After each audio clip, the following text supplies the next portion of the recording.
Here we go.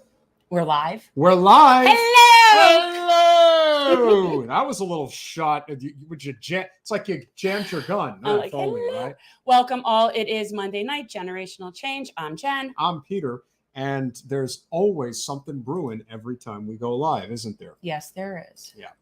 And so now, ironically, we are going to talk about Tim Pool this evening, not for the reason that apparently is being floated in the news right now, which is basically to blame. Tim Pool apparently is being blamed for the Texas shooter. Like that's, I tell you, at some point, one of the downsides that I often say about politics, like when you're really in it, when they talk about the swamp, well, one of the elements of the swamp is the clickbaity stuff that goes on constantly. As we sit here talking about it. So it turns out that the shooter, who was in a Mexican gang, but also was a neo-Nazi, had the tattoos, had everything, all the 9 yards. But a couple of members of the elite liberal media felt the need to point out that he likes to watch Tim Pool. Like that's something. When you do something like that, I really don't understand like what you think you're going to get out of that. Like what they're well, we know what they're doing. It's just clickbaity. It is. It's bad taste. Let's put it that way. There's no point. No, because the implication is somehow there's a link between the shooting and Tim Pool. That's what they're trying to do. You know where there's a link between shootings? There's a link between shootings and economic anxiety and issues that exist on a day-to-day basis. And I would say men, because I'm not going to stop pointing that out. Well, let's just blame men because that's easier. But every single one of these mass shootings has been done by a man.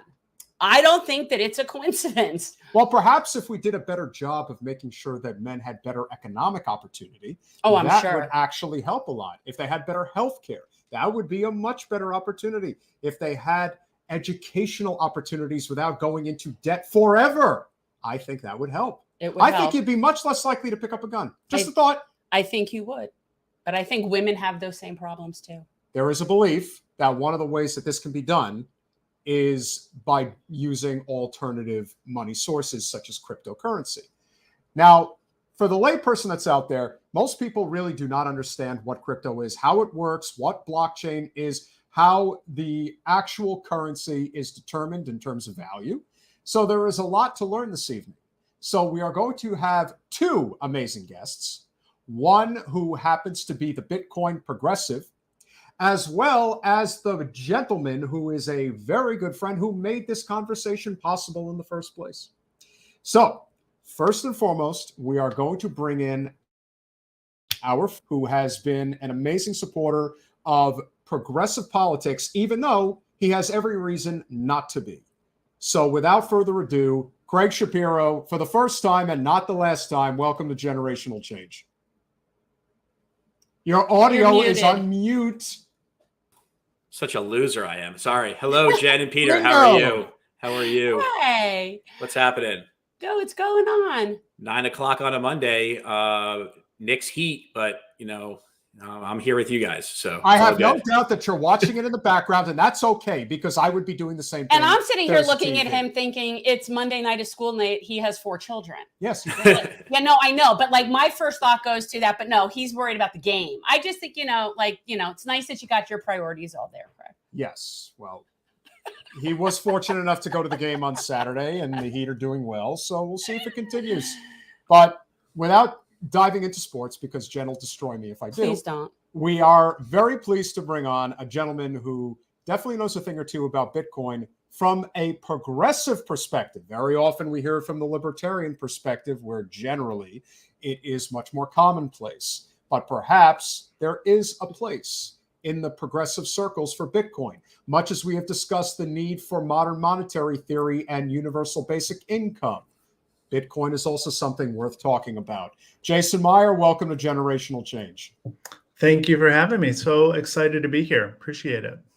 Absolutely. Thanks for coming on. And quickly, Mario, no, Craig is not related to Ben Shapiro. Man, at least that is a, yeah. You're not, right, Craig? I mean, I'm not. I am not. Okay. Yes, correct. Okay. Just easy enough.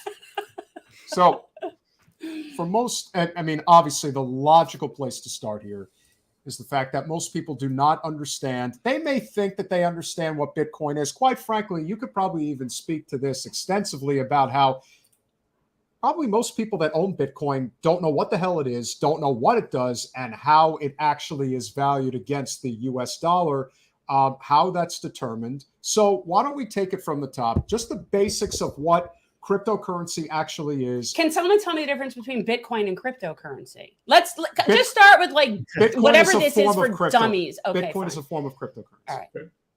Can I hop in there? Is Please, that question to me? please. All right. So I think that first of all, I'll just speak to Bitcoin first, and then I'll answer Jen's question too. So Bitcoin is essentially a decentralized, censorship-resistant way to transfer value on the internet from one pure user to the other without any trusted third parties or intermediaries. It's an absolutely scarce monetary technology, and I think it has the properties that I describe in my book that are actually good for progressive values and for progressive goals. So all of the things I just mentioned, that it's decentralized and it's permissionless and it's censorship resistant and there's no trusted third parties, are all very important to sort of the overall picture. Bitcoin was the first example of a cryptocurrency that used a blockchain. And since then, obviously, as we know, many, many more have spawned. It is critical to understand that there is no other cryptocurrency that has both network effect and the decentralization and the security that Bitcoin has, which makes it essentially on any practical level impossible to attack or impossible to censor, impossible to shut down. And that is one of the major things that separates it from every other cryptocurrency that's out there. So from my perspective, and for many people who have learned a lot about Bitcoin like me, they're very quick to distinguish between the two, right? Like Bitcoin, not crypto.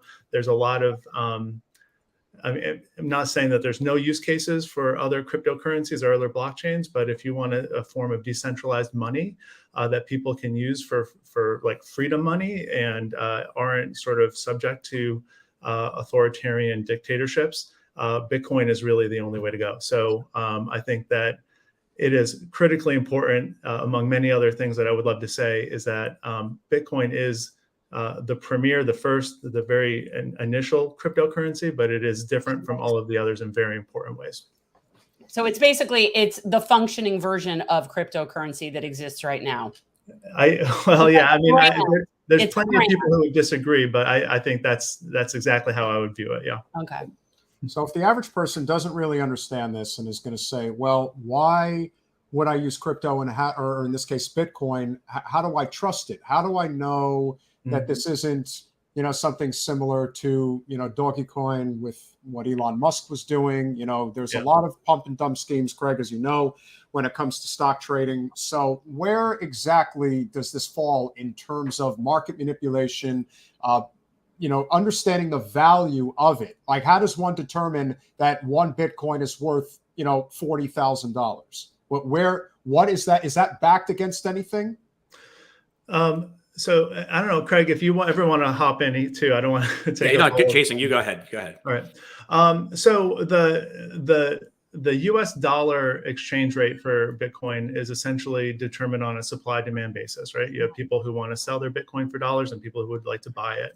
And that's essentially, if there's more people who want to sell it, then the price goes down. And if there's more people who want to buy it, the price can go up. The market cap of Bitcoin makes it more difficult than any of the other cryptocurrencies to market manipulate, but it's essentially a supply and demand issue. Bitcoin is backed by the computational energy that goes into it. It's backed by the tens of thousands of distributed nodes that validate the monetary system and protect it. It is the thing that does the backing. It is not backed by anything because it is the thing that you have to work for to get. So it's a monetary technology similar to gold in the sense that you need to work to dig gold out of the ground, refine it, and then bring it to market. And for many years, obviously, we all know that dollars used to be backed by gold.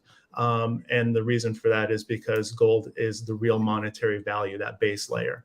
And now Bitcoin gives people an opportunity to have that base layer, that scarce and hard money asset through a computer network. And so when you ask if is it backed by anything, it's backed by a lot more than dollars are, and certainly it's the thing that does the backing. It's not backed by anything. It is the thing that backs. Greg, hop in there. No, I think one of the things that folks need to realize, and Jason made this point last, is what is the U.S. dollar backed by? We in 1971, Nixon removed gold as the backing for the U.S. dollar, and so we've now lived in a system for the last 50 or so years where the dollar's value really has not been backed by anything specifically. Some people would argue, and maybe so, that it's backed by our Air Force carriers, it's backed by our military, it's backed by the government's ability to tax and pay for its expenses, but it is not backed by any hard asset that folks would think it's backed by. So similar to Bitcoin, it's or different than Bitcoin, which is backed by this computational power and the ability to mine and create them. And I think the second important point that we need to think about is the supply of Bitcoin and how that comes about. The supply of Bitcoin is algorithmically determined already. So there is no ability to create more Bitcoin than has been predetermined by the network already. So every day, 900 Bitcoins are created. And every 4 years, we have that number of Bitcoin that is created daily. And so there is no ability to change the supply growth algorithm for the currency, which is very different than how we think about dollars, which is that the government can come in at any day and create money and as much money as it wants to do whatever it wants. And so there is an environment that we live in now where the dollar's hegemony, its role as the world's currency, reserve currency, can and should start to come under pressure as foreigners and everybody starts to worry about our debt load here in America, the government's printing abilities, and what we've done with that money. And so Bitcoin provides us with a potential off-ramp and an ability to possibly create a new system where money is backed by this computational power. There is no ability for any entity to create new Bitcoin outside of what is already computationally approved. And society can feel confident that when it puts its money or puts its value in this asset, that it won't be debased over time by some entity that deflates it by creating more supply. So that is, I think, a powerful, if not the most powerful part of, the story behind Bitcoin. Now, we have a great supporter in the chat, JR Jr., who knows this stuff pretty well. I believe he's a big supporter of modern monetary theory. Our friend Steve Grumbine will be on Friday. Go figure. So one of the questions, of course, that comes up is when currency is digital as compared to physical, governments are more readily able to seize it from sovereign citizens. So what is the protection? Because I've heard of many circumstances where somebody has some form of cryptocurrency, even Bitcoin, where they have a password, and if they can't remember it and they can't access it, and then they lose their Bitcoins. I mean, I'm sure that those are extenuating circumstances, probably extremely rare, but nevertheless, there is this fear of putting something that isn't a hard asset. When someone says, I have a Bitcoin, it's like, okay, that's great, but I can't touch that. It can, it's kept online. It's somewhere in the cloud, whatever you want to call it. So how does one actually protect themselves when something like this happens? Because we've seen what has happened on Capitol Hill. I mean, obviously, Elizabeth Warren comes to mind, who has been fighting very hard against cryptocurrency and believes that it should not exist. So what do you guys say to, somebody like JR who is concerned? Why did she say that? No, I don't know what her beef is with that. So there's a lot of different questions there.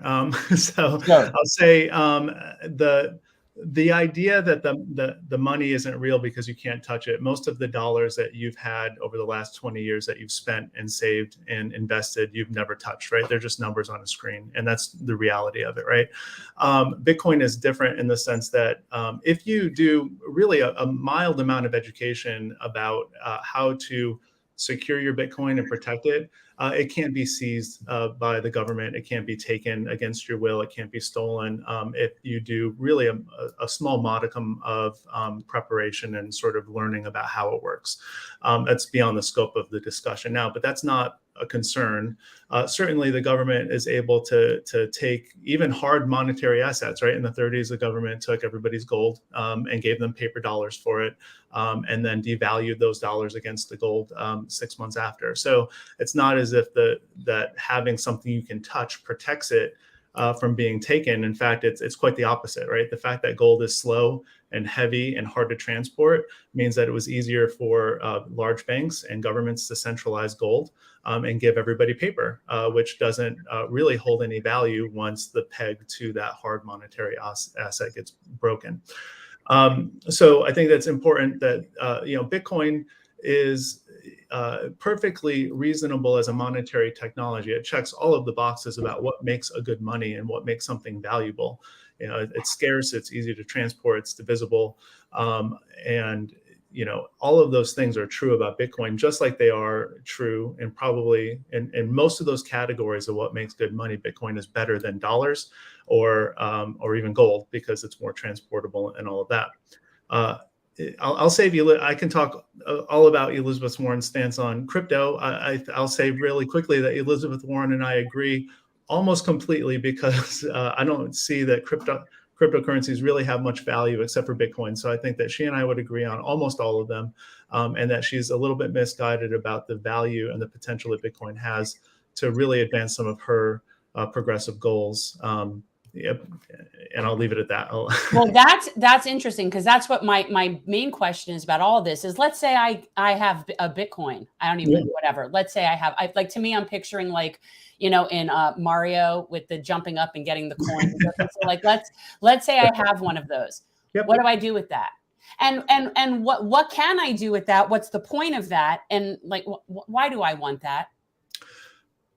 So I'll just speak really quickly to that, and then I'll let Craig jump in if he wants. I think that the key here is that you have now a digital token that can be transferred to anybody in the world almost instantly for zero fee, that cannot be confiscated, seized, frozen, or stolen.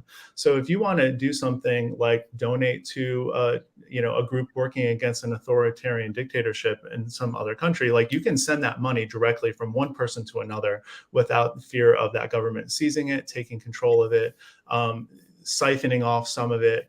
And all of that is, facilitates really important things that are happening all around the world. The Human Rights Foundation right now accepts Bitcoin donations for that exact reason, because dollars sent over the traditional legacy financial system gets frozen, siphoned, stolen all the time.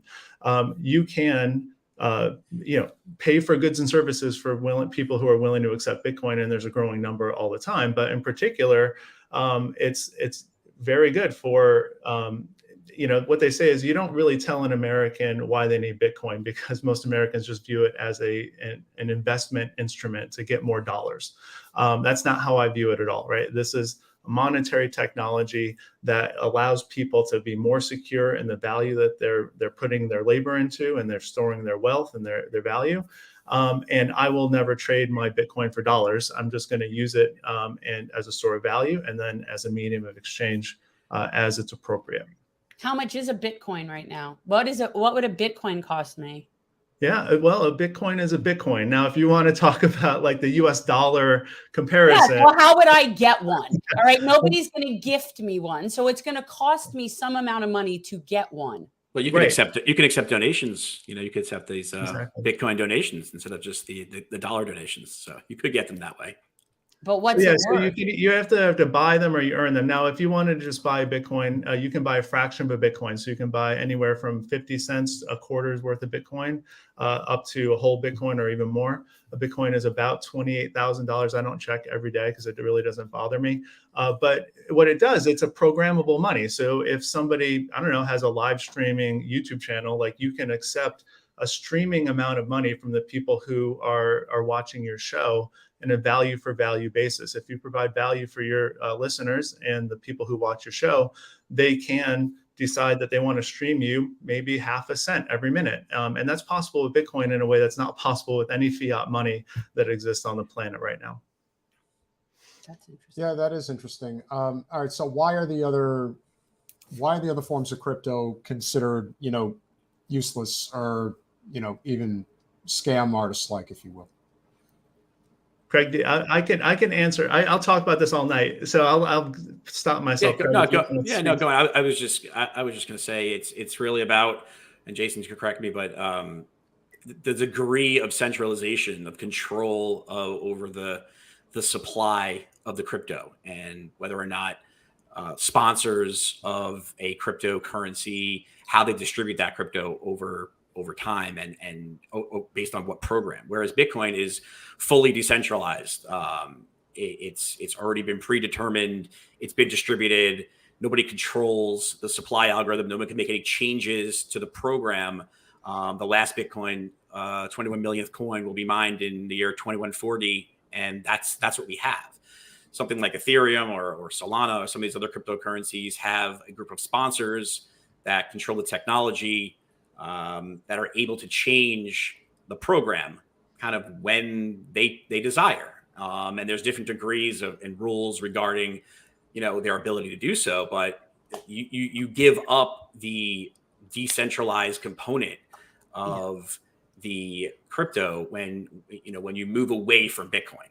And so these non-Bitcoin cryptos are much more centralized in that regard, and they're much more able to be doctored by a group of insiders who are seeking to enrich themselves. So that is why there is a lot more in the way of scams and issues with some of these cryptocurrencies that Elizabeth Warren is rightfully upset about, from a consumer protection point of view, and how folks think about investing money. They're in these quick, get rich quick schemes where insiders are dumping coins to them and playing, Ponzi economics and trying to sell out to the next person who sells to the next person. And there's, very limited use case for most of these cryptocurrencies. Bitcoin is a completely different, object in that regard.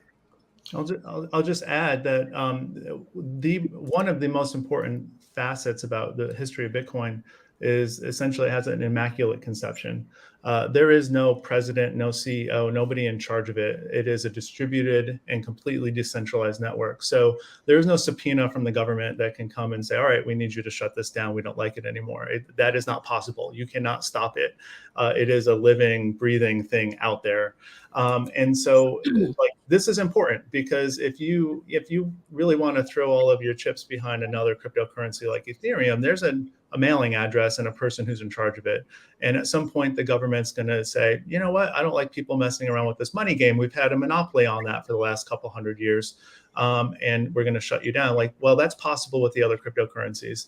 The banks are going to fight it because it's a really threat to their business model completely. So this big banks should be scared. Places like Western Union should be scared, and they are. You can hear them fighting against us all the time. Well, Bitcoin is the only one of these that can't be stopped and it can't be shut down. So that's the critical difference between Bitcoin and some of these other cryptocurrencies. Okay. Yeah, Unless, see, and now here is something that plagues me, because I actually believe that at some point we're running out of power, and that we're going to go back to sort of like a Mad Max situation, and the whole concept of power is going to go away. So I kind of get what this person is saying. We had the authors on of a book called Bright Green Lies. And the reality is our industrialization cannot maintain itself. It just can't. It will come to an end. And when that happens, then what? So, if the internet doesn't exist and we don't have electricity, right, then we're trading ammo for seeds, right? It doesn't really matter at that point. Dollars don't mean anything at that point either. So it's not like we're arguing. I think that it's safe to say that for the next 10,000 years, Bitcoin's monetary policy and the technology will exist as long as there's human beings, computers, and electricity. If any one of those things doesn't exist anymore, then it doesn't really matter what money we're using. So it's not, I don't agree with your stance that power won't exist. I do think that we are innovative and we need to be careful about the way we use power. and then we generate power so that we don't harm the planet more than we need to, or we don't harm the planet at all. Bitcoin offers some really interesting ways to do that, actually. I don't think we're going to run out of power. I don't think the human beings' ingenuity to have the civilization that we've developed is going to go away. Now, if I'm wrong, then that means that like it doesn't matter what money we're using. So I think that, I mean, we can talk about that, but that's not, it's not a concern for me, is thinking the internet will go away, because if that happens, then your dollars go away too. Yeah, no, it's a good point. This is why I want to get into like a small commune and have chickens and have like a garden and do my own thing. You sound like a Bitcoiner. I want to get to where I'm a net neutral. Like my goal is to be net neutral with the earth at some point in my life. So yeah, it's a great goal. The biggest concern on the political left, of course, is the environment. When it comes to this issue of crypto mining, how does one deal with that? I say all the time, I get tired, and I am with you on this, Jason. I get tired of people saying, this endless, babbling back and forth about how, well, we have to stop mining for cobalt and lithium. I'm like, yeah, I get that. And that's why eventually solar panels will be powered without lithium and cobalt. So as far as I'm concerned, what exactly is it going to take to not have a carbon footprint regarding crypto mining? Because right now it's not good. So wait, you're telling me that a Bitcoin is an actual object? No, it's just. So then what are they mining? What are you talking about? So I'll clarify the mining metaphor, and then I'll talk a little bit about the environmental piece. So the mining metaphor is really just an illustration to talk a little bit about how it takes work to create a Bitcoin. It's not free. You don't just press a button and create more like you could do for dollars. It can't be copy and pasted, right? Like the only copy and paste internet money are US dollars, really. It's not Bitcoin. So mining is really just a metaphor. What mining does, it is the process by which new Bitcoin are created, but it is not the primary objective of Bitcoin mining, as we call it.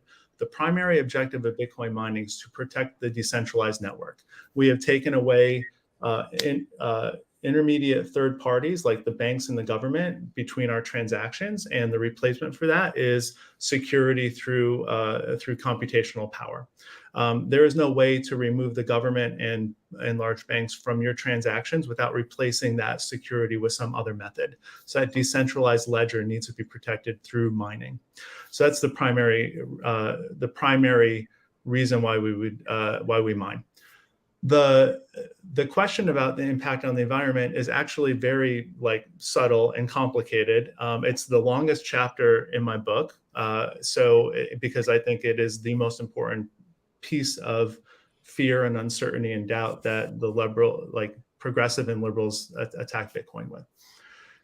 To really understand Bitcoin's relationship with carbon emissions and electricity and all of the impact that it has, you have to really learn and understand a lot about how electricity is produced, how the grid is maintained, how actually we can flip on a light switch and actually have power all the time. Bitcoin does an excellent job, and the power companies I talked to and research for my book actually told me, this is a theory going around Bitcoin circles, but this is actually confirmed by the power company. The demand response and the ability to balance the grid that Bitcoin offers electrical companies saves the potential for all sorts of catastrophic things going on. It actually saves money for the energy company. It produces more reliable energy in people's homes. It does balance out the intermittent renewable energy sources. So if you have things like solar and wind, that we would like to see more of because they're more sustainable, those are intermittent sources. And Bitcoin is the perfect base load that is instantly adjustable for the changes in sort of intermittent green energy sources. It is perfectly suited to be location agnostic and go to stranded energy sources and use energy that's being stranded right now. So this is non-rival consumer of energy. It's using electricity that nobody else can use, and it bootstraps the production of green energy. So if you have a waterfall somewhere and you want to electrify a village in a remote area, there's no demand for that electricity, and there's no way to like monetize the electricity that you're producing until there's a demand for it. Bitcoin miners have been set up in all sorts of places all over the world to bootstrap the production of like electricity made from sustainable sources until the demand picks up from that location. So it's doing all sorts of things in relationship to the energy use, energy creation, energy sort of mitigation of greenhouse gases. Already, Bitcoin uses far more green electricity than the average. If you plug in your electric car, like your Bitcoin mining is more green than that because Bitcoin miners are incentivized to find cheap, non-rival energy. Bitcoin is also mitigating methane emissions from landfills and oil fields by using stranded energy that nobody else can access, and the methane is just going straight into the atmosphere. Bitcoin miners are able to locate at those places, turn that methane into energy, use the energy to monetize their infrastructure, and actually reduce the carbon footprint to eventually like a negative carbon footprint, because this methane is more dangerous to the atmosphere than actual CO2 is. It's a lot there. Yeah. Now, methane is extremely dangerous, and there's been constant talk about what we're going to be able to do in terms of building out our. Hang on one second. Getting a bad feedback. Is that us? I don't know. No. Okay. So what I was saying is, I happen to be an advocate for nuclear power because we do not have the ability to get away from coal and natural gas fast enough if we do not incorporate some type of a major energy source that allows grids to properly function. We're going to see nightmaric proportions in California if they really attempt to go this route of forcing everybody to have a plug-in automobile. It's not going to end well if they do that. We're not there. It's not going to end well. Yeah, we can't get there. Bitcoin can solve, right? Because if you have a reliable nuclear baseload and then you supplement that with renewable sources like solar and wind, that can end like ocean thermal energy that's being produced right now. Like all of that stuff is actually supported and bootstrapped by Bitcoin. So like we can actually build out this infrastructure that's needed if we want to really. If we really care, what we need to do is electrify everything and get green sources of energy to create that electricity. And that doesn't happen without some sort of Bitcoin mining, because it's location agnostic. It can go anywhere. I mentioned my conversation with the executive at the energy company. I had two different conversations with this person. One was with the CEO on the call, and the other one was without the CEO on the call. The first one was like, oh yeah, Bitcoin is bad. It's just looking for strings of digits. But the second call was like, we need this. Our energy companies are being forced to compete with one another right now for 20 years out about what are the best places to make solar energy, what are the best places to make wind energy. And they're competing to buy land right now for that stuff. And there's no customers there to use the energy that they're going to produce. You can't transport electricity over power lines more than 300 miles. So you need to monetize that build out. If you actually want to have more green energy, you need to monetize it. And the only way that can do it, like Bitcoin is uniquely situated to actually be that demand to bootstrap and to build up that green energy. And nuclear is an option, and it's part of the puzzle also. Just want to add, I think a lot of the environmental flack for Bitcoin mining is a little bit anachronistic in a way that it deals a lot with how Bitcoin mining was really done in China. And so I think people, think about historically more than half of Bitcoin mining has been done in China, coal-based, very dirty, and very pollutive. And so I think that is a background that folks here when they think about Bitcoin mining just believe. And the truth of the matter is that Bitcoin mining in China that was coal-based doesn't really go on anymore. Most of the Bitcoin mining in China has been moved out of China as China kind of has moved away from Bitcoin mining in a lot of ways. But this is more about that's how China creates its power, right? They have coal-based power facilities that fund their infrastructure and fund their industry, that power their industry. So it's really not a Bitcoin specific issue. It's more, this is how China powers itself type of issue. The second thing, the second thing too is we have to think about just there are also costs to printing money and printing dollars versus the inability to print Bitcoin, which I think are important. And so there is an economic cost to society from the government continuing to print money and leading to this cycle of inflation, which devalues your money, which devalues your wealth, which makes things more expensive. Whereas the supply growth story for Bitcoin is already set in stone. And so there is a real cost to the current system that we have, a major cost to the current system that we have. And so while, yes, it is costly to produce Bitcoin with power, the alternative of continuing down the path that we have right now, where we just print money, print dollars and fiat, is far, far worse for Americans and far, far worse for society. All right. So we need to merge them with the Steve show and see how that goes. Because I need to put the MMT hat on. So if somebody's going to say that, we have the ability to pay for these things because we are a currency issuer, we're one of, I think, like a dozen nations in the world that has the capability of doing this. The biggest problem with printing money is the issue of inflation, which makes goods and services impossible to afford. But the biggest problem with the way we've printed money over the past 2-3 years is that the money doesn't go where it belongs. It doesn't go to the people who need it. In fact, this whole system is set up to screw working people. And so when someone says we can, print these dollars, as our friend Steve Grumbine will talk about, and I'm sure he will watch this episode to have his response, if you will. But the real issue here isn't that we are a currency issuing nation.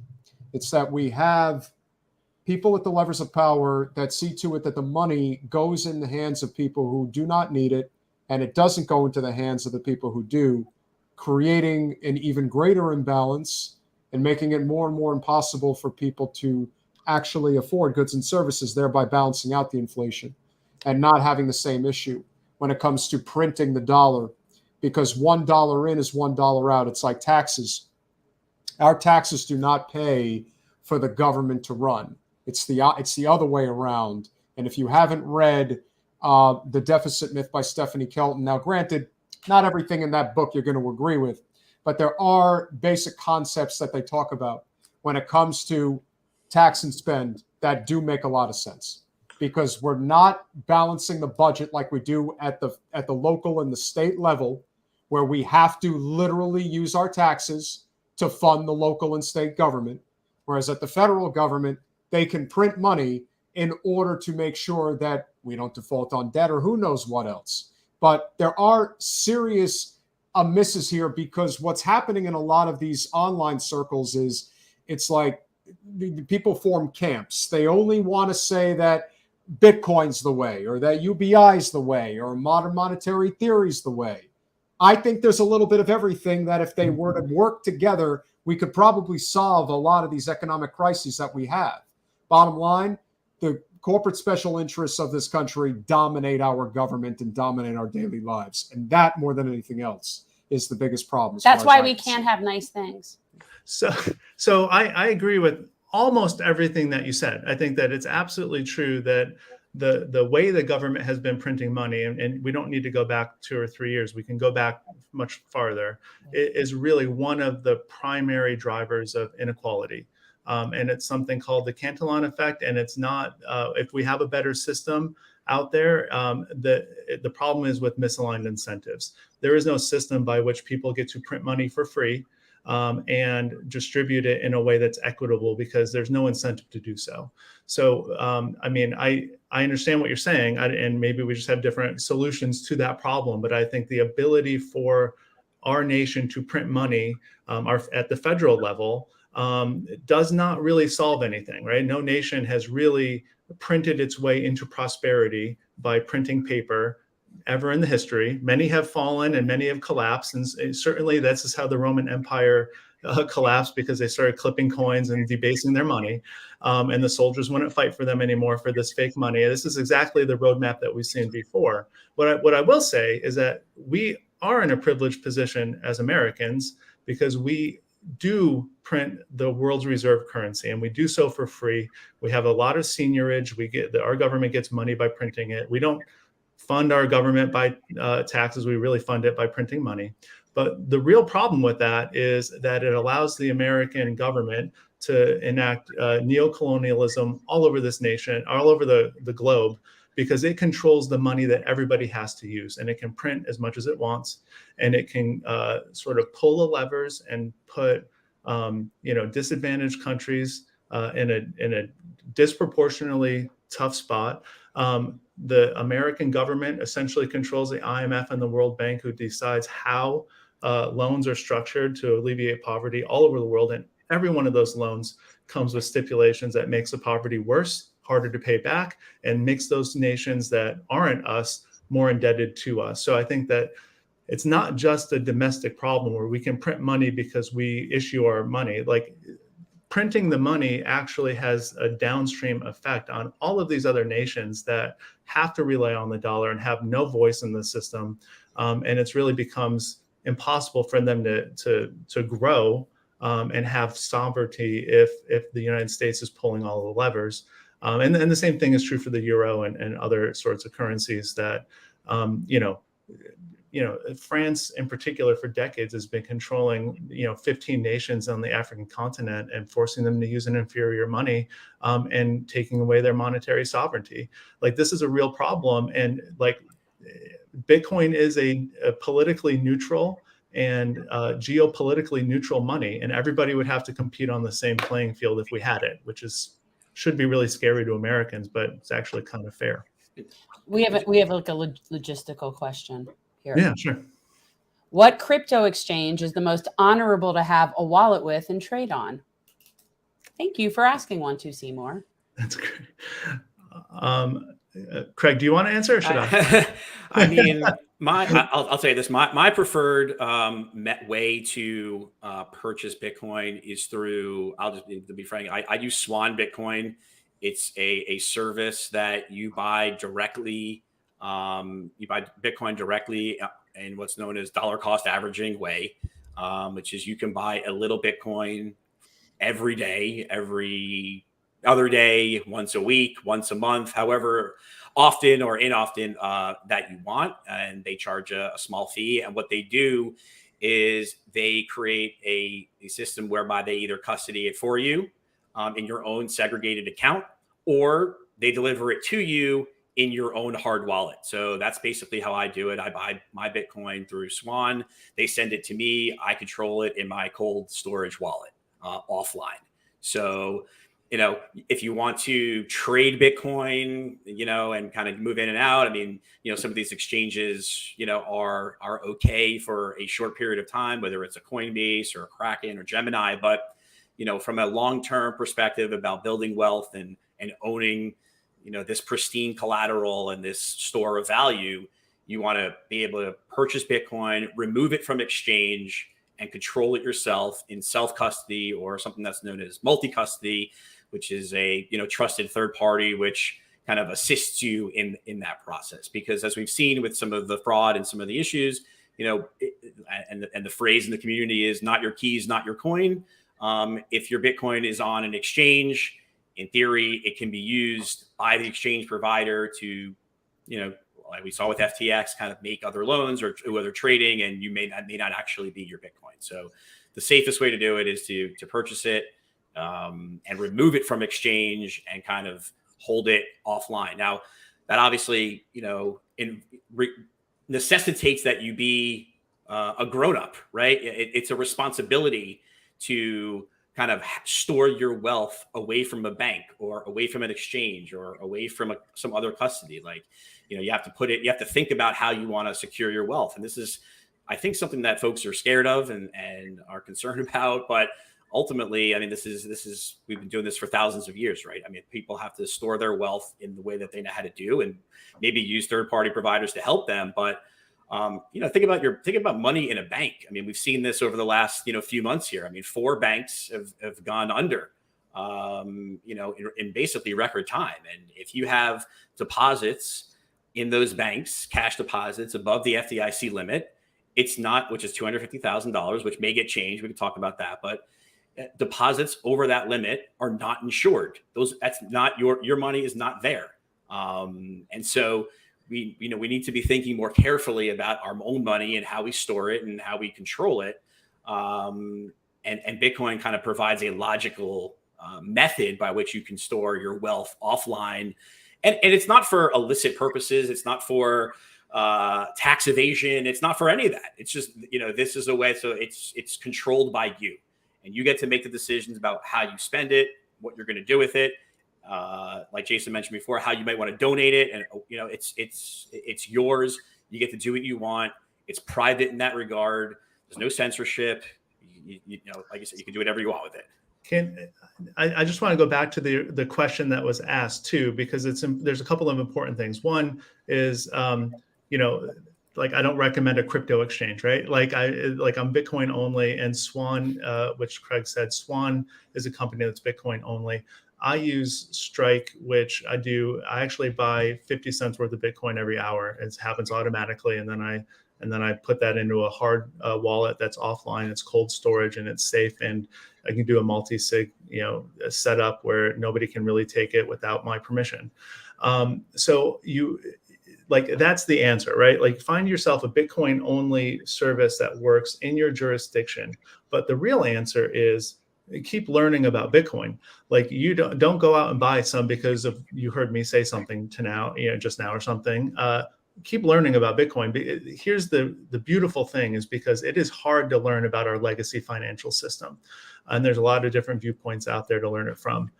Learning about Bitcoin is the number one way that I think people can learn about the legacy financial system, how money is made, why it's made, why does the printing of money create wealth inequality, by the incentive structure, not just because we have a couple of bad actors in there, but by the literal incentive structure. So just keep learning about Bitcoin. You'll keep learning about the financial system. And every single person that I've told this to, the more they learn about Bitcoin, the more they like it. And the more they learn about the legacy financial system, the less they like it. Last thing we want to address before you guys go, Double K is an amazing supporter of our show. She is a huge, huge supporter of modern monetary theory. Bitcoin isn't insured. So I want to piggyback that on one other point. And that is also a point that our friend Neo Maximus brought up, which is how do we ensure that a crypto-based global economy isn't controlled by the entities who own the most crypto, aka the central banking system we currently have, and can crash or in this case, pump and dump the economy at will, because how does one even determine what makes the price of a Bitcoin go up or down? So the number one answer I have to that is stop saying crypto, start saying Bitcoin. Like, it's because it does not matter how much Bitcoin you have. You cannot control the issuance of Bitcoin. You cannot pump more Bitcoin into the economy to make it better for the elites or for the people who are at the top. You cannot take Bitcoin away from the economy because you're worried about inflation got out of hand. Every single time we've left these decisions up to human beings, they're corrupted by their incentives. They let the bubble fill up too high. And Bitcoin cannot change. Its monetary policy is fixed and set. As long as there's computers and electricity and humans, it will not be changed. So it's not controlled by anybody. And even if I had a lot of Bitcoin, I cannot change the monetary policy around Bitcoin. The economy, people who are acting in the economy, making economic decisions about what to buy, what to invest in, can do so with certainty, knowing what the issuance schedule is. We don't need to pay attention to the Fed and if they're going to raise rates by this much, right? We just sort of let all of that go and start investing and creating and building in a Bitcoin economy. It can't be manipulated in the way that dollars can, or that people in control of the fiat legacy financial system control and manipulate our monetary policy that we have now. It just can't. Other cryptos are just like fiat in that way, by the way. That's why I was saying, stop saying crypto. Right. So let's say you go and you you sell all your Bitcoin. You sell, or whoever somebody is who has a lot of it, right, sells it. Does that has, you're saying that has no effect on the value of Bitcoin? It might affect the US dollar price of a Bitcoin. It does not affect the value of Bitcoin, right? There's a difference between price and value. The value of Bitcoin is that I can without trusting anybody else and not relying on them to actually do it, send value from one person to another across the internet instantaneously with a low fee, without having to worry about if I'm going to upset a political dictator or if my bank is not going to like who I'm sending that money to and just freeze it. That's the value. And I can do that anywhere in the world for a fraction of a penny. Like Western Union does not exist anymore. Like in this world, 5 years from now, if you are trying to send money back home in a remittance sort of way, like there's no reason to be paying 10, 15, 20% to Western Union anymore. You can literally send your value across the internet for a fraction of a penny instantly with no chance that it gets censored, siphoned, or frozen. That's the value of Bitcoin. The price I don't care about. I'm not going to trade my Bitcoin for dollars. I'm going to trade it for goods and services that other people value. And that's how I'm going to spend it and save in that way. Just a tangible thought about supply growth. I mean, if you think about every other good or commodity in the world, the higher the price goes, the more capital we will spend to try to, get that good, right? So for oil prices go to $100 or $150 a barrel. We're going to be spending more money to extract more oil out of the ground so producers can sell more oil. For gold, similarly, as the gold price rises, you can expect there'll be more mining for gold. As we make more cars, right? Car prices go up. There'll be more production for cars. As the Bitcoin price rises, there is no ability to increase supply. This is the key. The supply growth algorithm is already set in stone. Until the middle of 2024, 900 coins a day.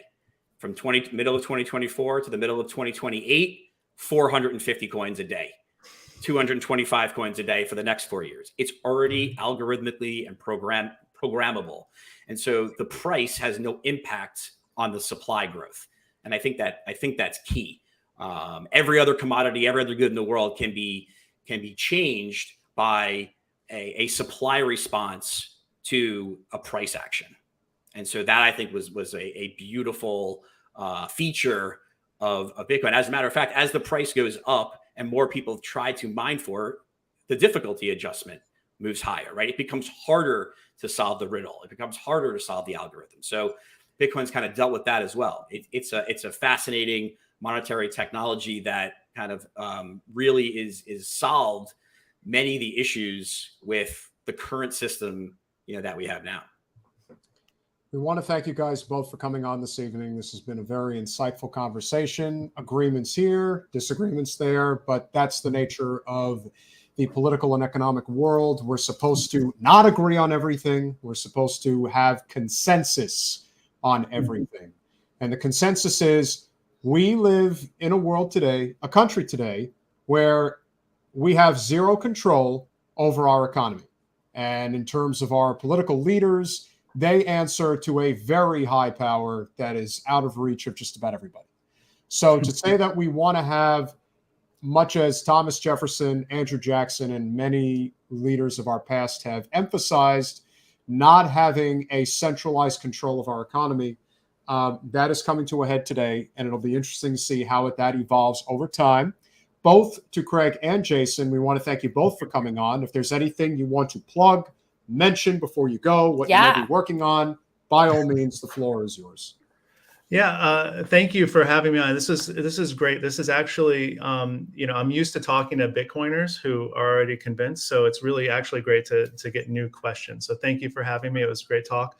The book that I wrote is called A Progressive's Case for Bitcoin, and it just came out last week. So it's fresh off the presses, and it's actually novel in the space. And I would appreciate it if people were interested in this discussion and they're just lifelong learners and they want to learn more. You can go to my website. It's bitcoinprogressive.com. There's links to buy the book. There's more information, more videos, more resources there. So I just appreciate it if you would do that. And honestly, like I said, if you're just a curious person and you want to learn more about a new lens to view some of these problems, then this is the book for you. Any chance you did an audio? So the audio, yeah, great. So the book, the paperback book just dropped. The the Kindle or ebook version will happen over the summer, and then the publisher will release an audio version that you can listen to in the fall. So that's all sort of Yeah. timed up by the publisher. Yeah. Yeah. Cool. Because Yeah. I've gotten to become a kind of a lazy reader myself. Yeah, me too. Yeah, but it exists, and like you touch it, it's real. Like Okay, cool. The progression case for Unlike Bitcoin. a Bitcoin, you can touch this book. Exactly. You can hold it in your hand. Greg, anything before we go, brother? Nothing specific. I just think it's great. I saw that I had reached out to Jason a while ago, and I saw that, this book is coming out, and as a, I guess, rare progressive Bitcoiner like myself, I immediately just kind of reached out to him on Twitter and said, hey, I know these progressives who host a podcast. I think you should get on there. And I think that's instrumental in this community, right? I think the Bitcoin community is a community that tries to help. It's trying to, quote, orange pill everybody else, right? We're trying to kind of teach the spirit of Bitcoin and how it could be a change for good. And what frustrates me is when the narrative is being hijacked by, folks like Ted Cruz or folks on the right who are utilizing, and not to say that Bitcoin needs to be political, but it would be a shame if progressives and liberals couldn't appreciate the value that Bitcoin has to help eradicate wealth inequality by creating a new system and by seeking to fix the money. And ultimately, when we fix the money, we'll really start to fix the problems. And I think that's really something that this community is trying to do. So that's nothing to plug, but wanted to thank you again for having me on, and it was a pleasure meeting you, Jason, live. And thanks again. Thank you guys for coming on. Thank you, gentlemen. We will definitely be in touch. Cool. Yeah, awesome. Thank you so much. Absolutely. You're very welcome. Bye. Thank you. Bye, guys. So I think it's interesting that we were also sort of talking about that it came up about the debt situation and how we cause debt in other places. That actually is one of the strategies of colonialism. And we will be discussing that next week, because next week we are having on the author. His name is John Perkins. It is the third version of Confessions of an Economic Hitman. And the He's been very high on this book.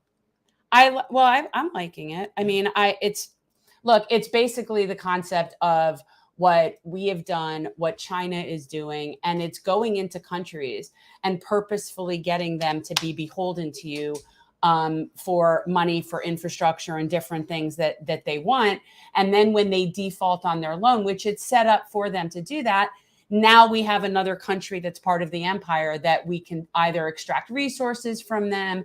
And it's just, it's disgusting, really. Yeah. And of course, we're predators. Yeah. The big issue here between JR, Double K, anybody who obviously is on the side of MMT, again, I'm there too, but I also think we have to be honest about what happens in certain countries like Venezuela, where they attach their currency to ours, and we could just basically tank their economy at will. So I can understand the appeal of a decentralized currency system. I don't think there's anything wrong with that, but I do think that the argument is obviously very sound to be made, where what determines the value of a Bitcoin? And I don't think the way that they answered it was necessarily convincing. How do you know that a Bitcoin is worth $28,000? How do we know that a Bitcoin 2 years ago was worth $56,000? And the other thing is, and then what does that mean in Europe or Russia or wherever? Like, I don't understand. How does it go against the euro or the yen? Because I guess the idea is that it's its whole own thing. But if that's the case, then that would sort of, I don't know. Then it would have to be universal. It'd have to be the same value everywhere. But it is if you're using it amongst itself. But everybody has to pay a different amount for it. See, I don't know. And guys, quite honestly, I have no money to invest in anything, so it really doesn't apply to me. We could have had a stockbroker on telling me about stocks. And that's nice. And just so you guys know, we will not be having a podcast on Wednesday night. We are having a podcast on Friday, starting most likely at 3:00 in the afternoon. We're going to have two guests currently. We may have a third. You realize that I have carpool at that time, but that's okay. Well, clearly don't. Yes, I don't care because it's all about me. Because I don't do that early in the afternoon because I have a carpool situation. But okay. We do. Well, what time is your carpool? I pick up at 3:00. That's when school gets out. Okay, so then we may have to start a little later Or I don't know what's going on, will guys. 3:30 work? Is that? It's cutting it close for me, but again, maybe we should talk about this. Okay, we will talk, but we will be doing an afternoon live stream. I'll talk to Steve. We may have to adjust the time a little bit. We are supposed to have the head of the Florida Democratic Party, Nikki Fried, scheduled to come on Friday at 4 p.m. Here's hoping. Here's hoping. Yeah, see, 4 is doable. I don't need to go before that. So if you want to go after that, we could go after that. Yes, okay. Well, I'll talk to Steve, and hopefully we'll be able to adjust that time. He will be a sport, if you will. We're still in the daytime. We are in the daytime. He cannot go in the nighttime, and that's okay. Once in a while.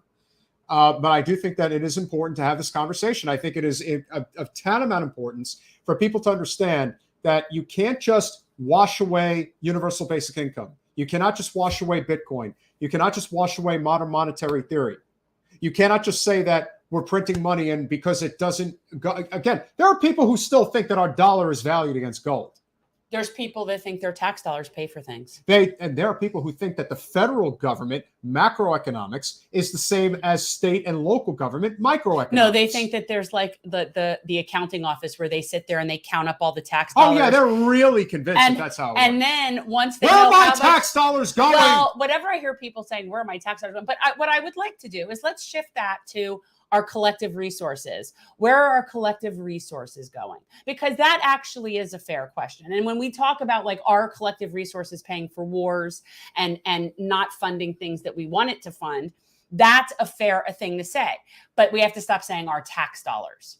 So I think that's I'm gonna discuss this with Steve if that would be like an acceptable solution for me to say things like our collective resources should not be going to X, Y, and Z. Yes. But I also understand why people don't trust the central government. Why would you? Our government does not work for us today at all.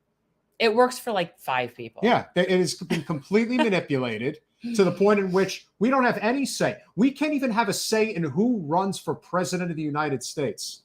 And that is a perfect segue to a very important clip that you're all going to see. Because as I have discussed, and we have had very strong opinions about both RFK and MW, running against President Biden, the fact of the matter is they don't have a chance because the Democratic Party will ensure they don't have one. They will literally manipulate the actual primary process. I just don't understand how this is newsworthy at this point. Didn't we all learn this in 2016? Like, wasn't that all clear? But now they're willing to just say it. Well, yes, because we've all accepted it. On the what? No, we haven't accepted it. It's that people haven't figured out a way to collectively fight back. And that's because there's too many chefs in the kitchen.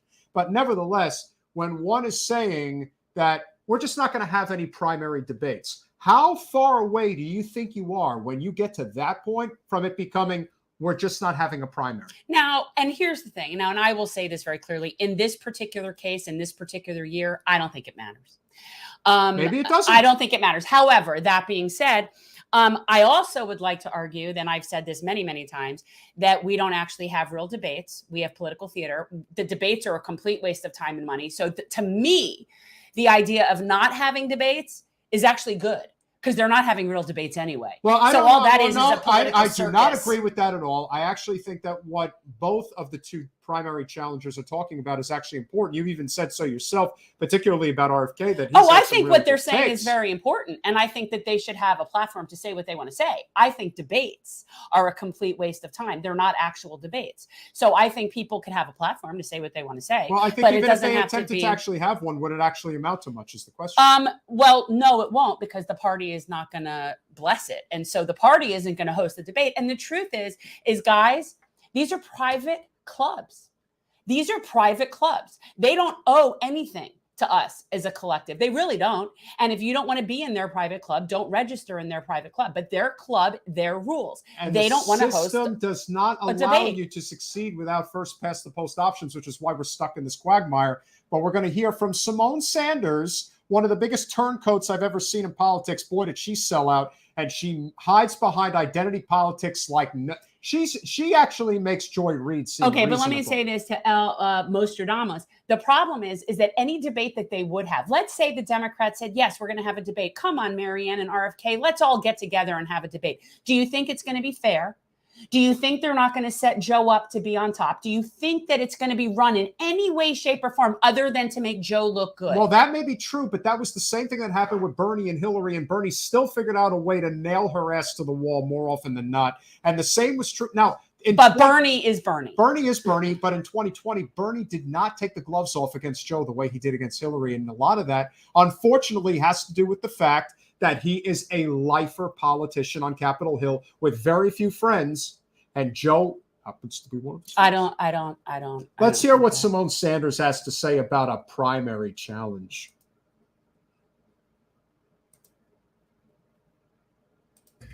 Bobby Kennedy Jr. doing well. He's at 19%.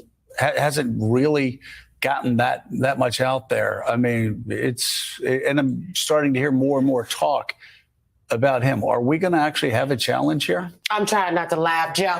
There's not going to be. Can I stop you for a second? Yes.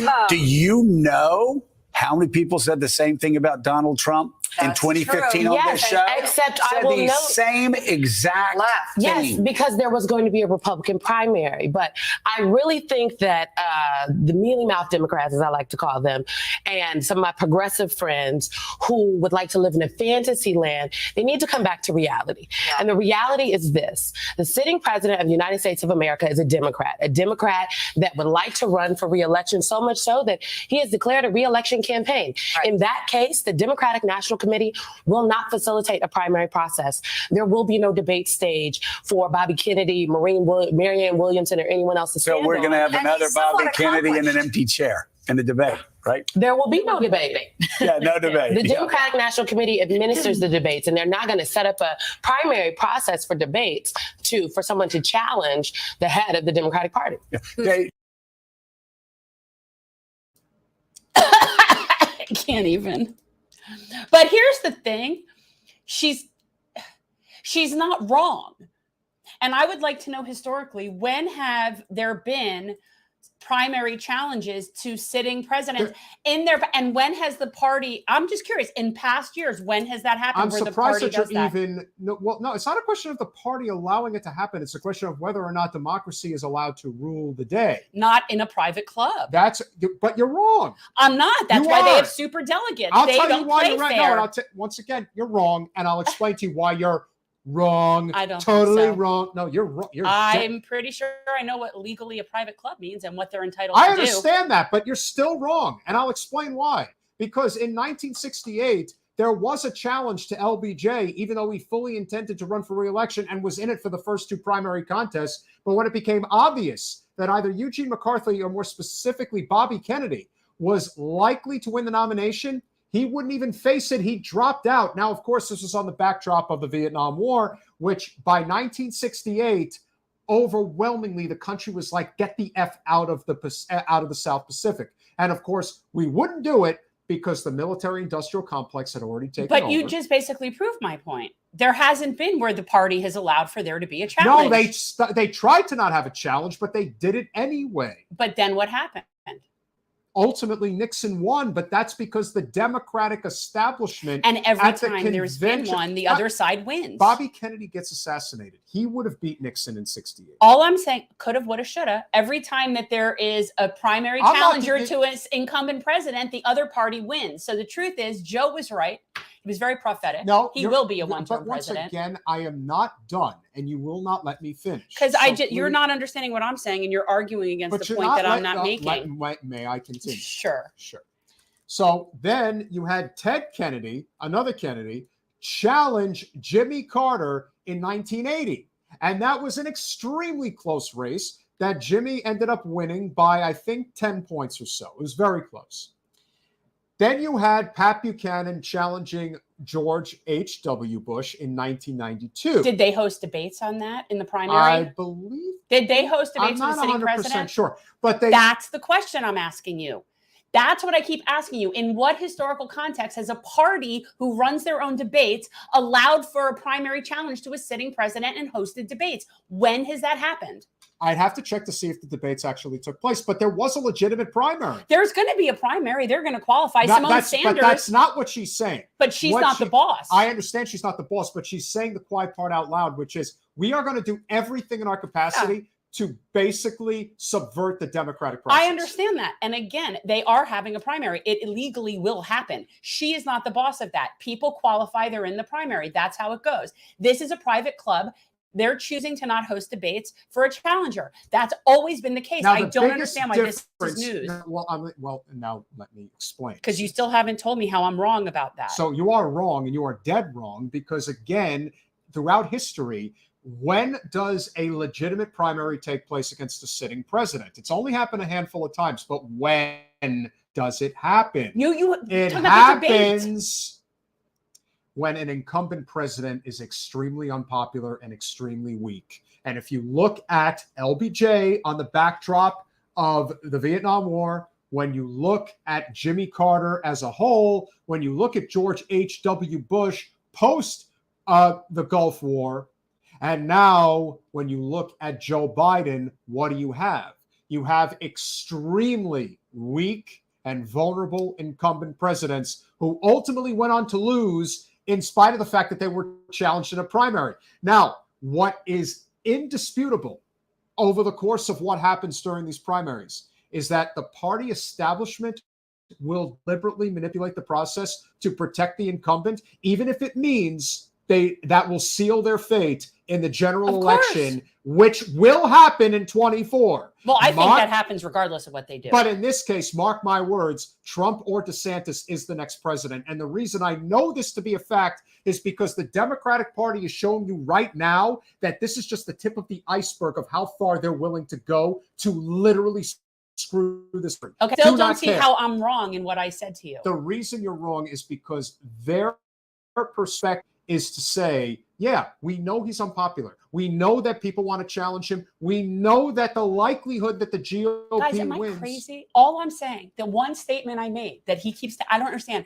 is that the Democratic Party is under no obligation to host debates. I didn't say they were. Okay, and I've asked you, when has that happened? And then I said to you, there still is a primary, and you keep telling me I'm wrong, and I don't understand what it is you're telling me I'm wrong about. What I'm saying is that Why am I wrong?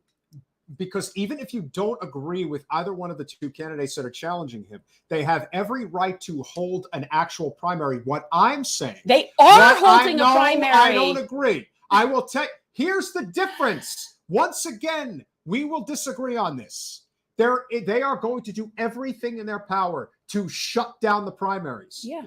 They are going to have no faith voting in these primary states. They are going to say, by default, we are with the president of the United States, even if he can't open his eyes. Yes, that's what they do every time. Now, this is where that's the Democratic Party. The Democratic Party, but this is actually a good thing. I think in a way, this further proves that if you think that the Democratic Party is better than the Republican Party, you're nuts. Well, and again, I'm going to go back to my original point, which I really do think is the ultimate thing here, is it really doesn't matter. They can't win anyway. They could have a primary. They could not have a primary. They could have a debate. They could have Marianne. They could have RFK. They could have a friggin' Congo line of candidates. They could spend money in the world to have big fancy debate parties. They could do all of that. They're still going to lose.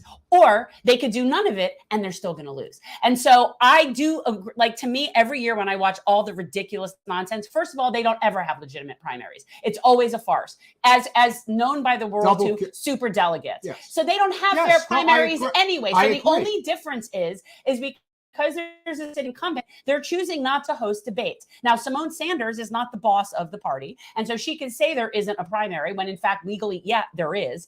And so the fact that they don't want to host a debate, that's their choice. It's a private club. And if people don't like the rules of that club, a la Marianne or RFK, then they should run in a party that doesn't have those rules. Here's what I'm saying, Double K. And I love you and I appreciate everyone's opinion here. Everyone has something important to add to the conversation. Wolverine Warren, really appreciate your feedback. It's not a question of thinking too small regarding Marianne or RFK. That's not what we're talking about here. What we're talking about is the actual manipulation of the electoral process. Now, where I think this is actually different than almost universally any other circumstance I've ever seen. And remember, former Governor Bill Weld was attempting to primary Trump in 2020 before COVID even came in, front and center. The problem is is that Trump is extremely popular in the GOP and with independents, which is why when they did, I think, like one poll with Bill Weld against Donald Trump, it was 97-3. That's it. That tells you all you need to know. Whereas in this case, you've got President Biden in a three-way race in the 60s. Do you know how bad that is? Yeah, but you're saying that as if the numbers in any way have any impact on the party leadership's determination of what they're going to do. It doesn't. They don't care. I know they don't care. Okay, but so that's the thing. Here's where, to Double K's point, where this becomes actual electoral manipulation, the likes of which we have never seen before. They are actually changing states for the purpose of screwing over other parts of the country. Now, listen, I can see the valid argument about taking Iowa out of caucus state because of how incompetent they are, how corrupt they are. I have issues with the caucus system. And so what they've done there, which again, they've talked about eliminating the caucus system in Iowa. And I think they probably would have done this anyway. But because of the fact that Biden didn't do well there, and because we know what happened the two times in 16 and 20, the lengths that they'll go to within the establishment to actually screw the populist candidate. Notice as well that in Iowa, Iowa's a perfect example of this. That doesn't happen on the GOP side. It's so obvious what a big deal this is, because if you remember, it was 2008 that Mike Huckabee won the caucus in Iowa. I don't know if you guys remember who won the caucus in 2012. I don't think it was Mitt Romney. I could be wrong. It may have been him, but I think it may have been somebody else. And in 2016, it was Ted Cruz that won the primary in Iowa. If the intent was to just go with whatever the corporate establishment wanted, you would be faced with a similar situation. But that's not how it works over there. And that's why Iowa is staying as the first caucus state. New Hampshire is staying as the first primary with the GOP. New Hampshire plans to hold their first in the state primary, regardless of what the Democratic Party says. And they don't care if they're going to be penalized for it. The fact that you put South Carolina first, I've never seen anything like this before. The fact that they've actually changed where the primary begins, that's never been done. Not like that. To completely flip the script. And the fact that they're throwing Michigan in there, which I actually think is a good thing. Michigan does belong there. And they were attempting to put Georgia at the front of the line. Now, the Secretary of State of Georgia is a Republican, and he said, you can, piss off. We're keeping it as the March 13th instead of, February 10th or whatever date they had in mind. So those things are, it's a big deal. And I do think that his, it couldn't even fit it on one message. You got a lot texted. But I think that but in my opinion, I actually think this is a good thing because it exposes the system even further to just how corrupt it is to basically tell you that, yeah, your vote doesn't mean anything. These things are predetermined. And I also think as somebody who has run as a Democrat in a very unwelcoming, unaccepting place, which is a microcosm for the national level for anybody challenging the sitting people in the party, you're playing in their sandbox. And if you don't like that, then you have to first get in before you can change the sandbox. Unfortunately, until that happens, you're playing by their rules. And if you don't like that, but the thing is, you need to be realistic about it. How anybody watched what happened in 2016 and thinks that the Democratic Party in any way has what would be considered a legitimate primary, then they were not paying attention. So I don't know. So to me, like at this point, now that we're talking about this, like they're not going to have. Okay, so when they had an open seat and they were unfair. What the hell did people think they were going to do when they have an incumbent sitting there in terms of accepting a primary? Because I could tell you at a local level, they don't let you in. They're not going to welcome us. They didn't let us speak at any of the Dem clubs. We didn't get to talk to her. We didn't get to debate her. We didn't get nothing. So why would anybody think that would be different anywhere else? And that's what's so shocking to me. Like, why is this even newsworthy? Well, it's it is newsworthy. They don't because have primaries in the Democratic Party. They do not entertain right primaries. now we're living in a world where they're actually telling you to your face, no, we don't believe in the electoral process. We don't. So for those of you who think that the Democratic Party is more democratic than the Republican Party, you're wrong. They're not, and they're never going to be until the system breaks.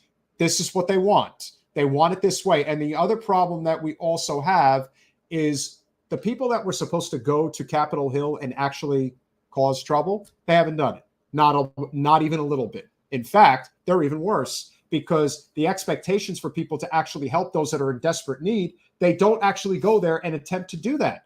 You see people on the right all the time. Marjorie Taylor Greene is an effing lunatic, and I am sure most people don't want to deal with her. But you know what? She's popular as hell, and she ain't going nowhere. So if somebody on the left, like an Alex, decided to do something like that, they wouldn't go anywhere either. They'd be so damn popular, they wouldn't even know what the hell to do with themselves. But for whatever reason, progressives are spineless. I think, and look, it has to do with everything. Like, progressives tend to care more about their feelings than about a lot of things. And I would also think that when you're talking about Congress people like Alex, she's concerned about who she's working with, her work environment, getting along with people. And also, yes, you do have to play nice to be effective in a political standpoint. Like, she's not going to ever be legislatively successful in any capacity if you don't play nice with people. So it really depends on what your priorities are. Are your priorities to stay there and, grow into Nancy Pelosi, or are you there to cause a fight? And one thing I want to say to Wolverine Warren before you go, again, the movement is through labor. That's the movement.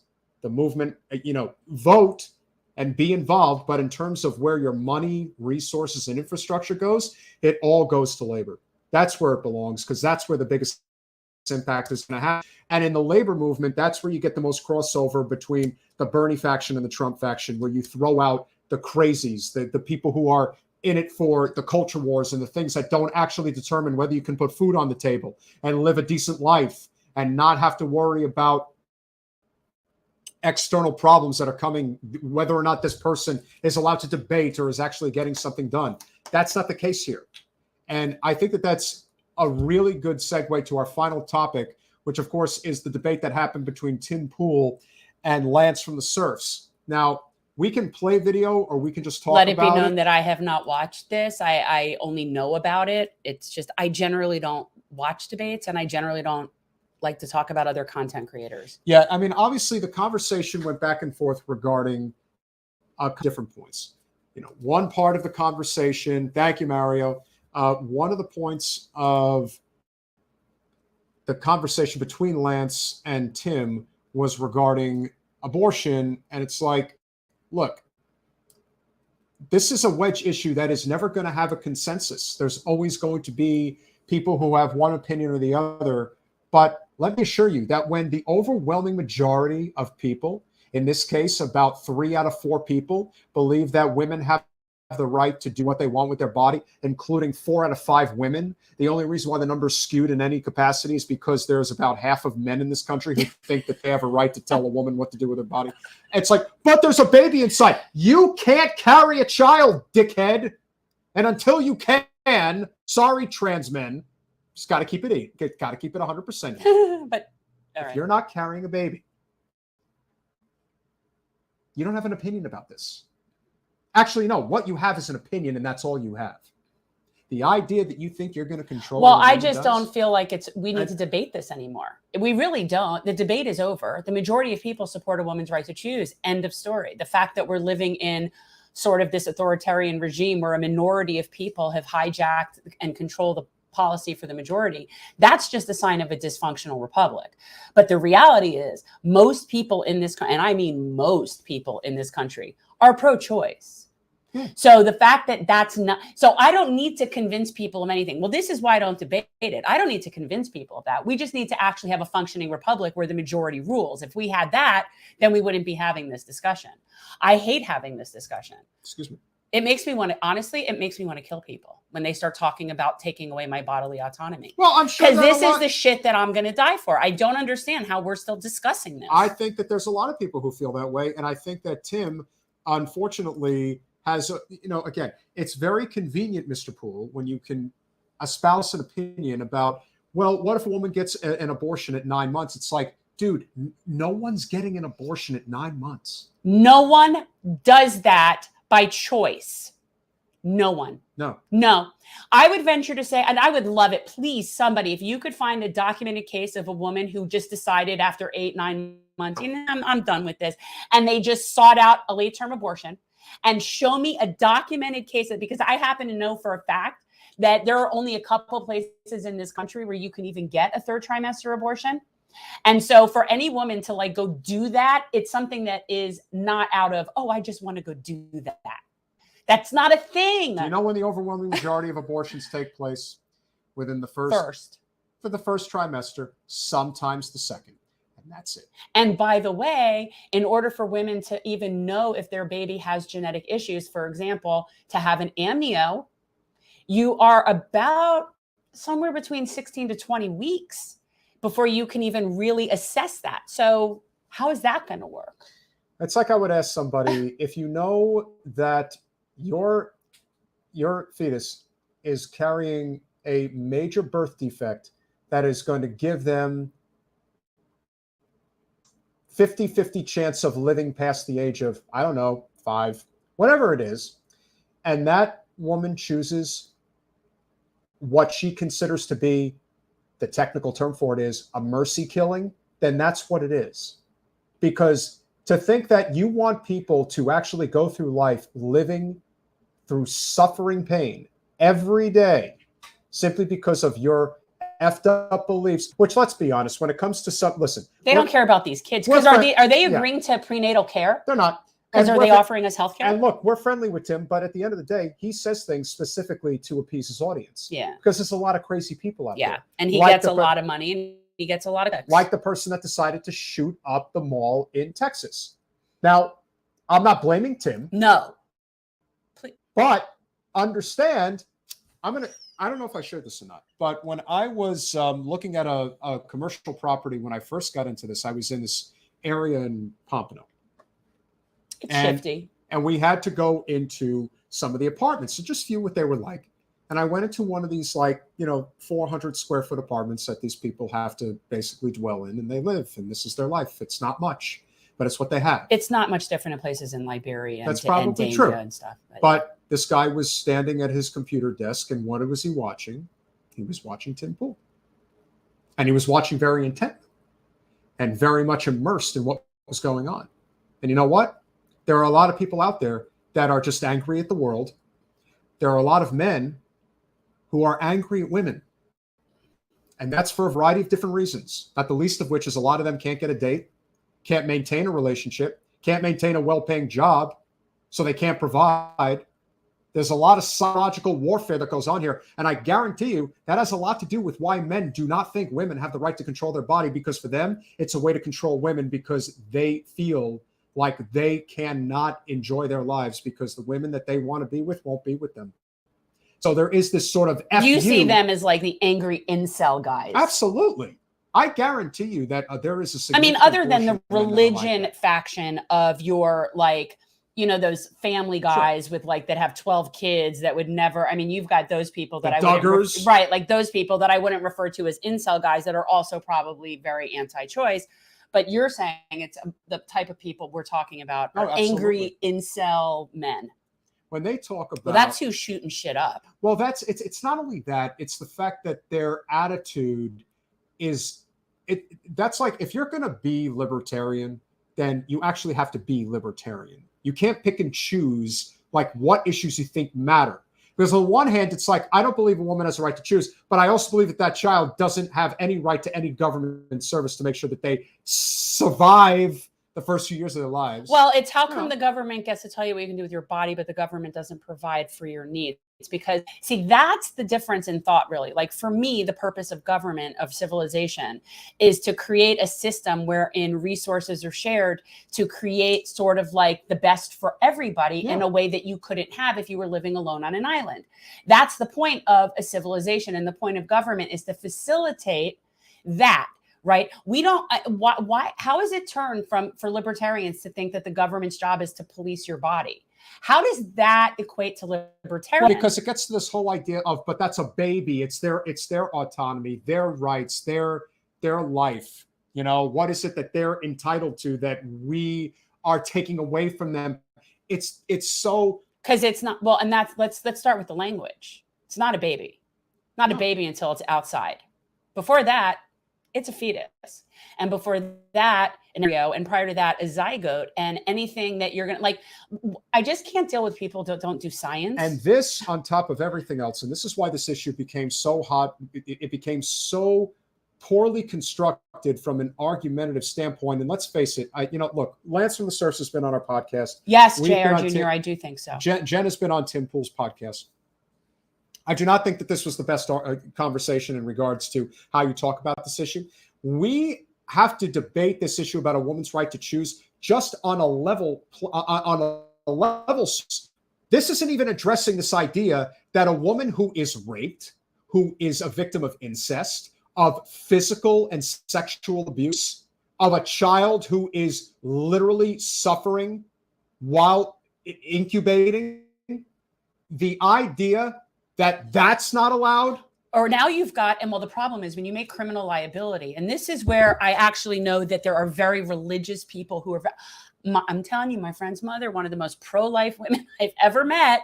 And the problem with this is when you criminalize the abortion, you have doctors that are refusing to do procedures that are medically necessary. You have women that are having to be forced to carry ectopic pregnancies until their fallopian tubes burst, because only then can it qualify as an emergency in which you can perform an abortion. This is why Tim would never have you on to discuss this issue. Well, this is, I mean, you would destroy their entire audience. This is the problem. I mean, you have women right now that are suffering with, and so even people that are pro-life, and I mean religious people that are pro-life, they're not supporting ectopic pregnancies. No, they're just not.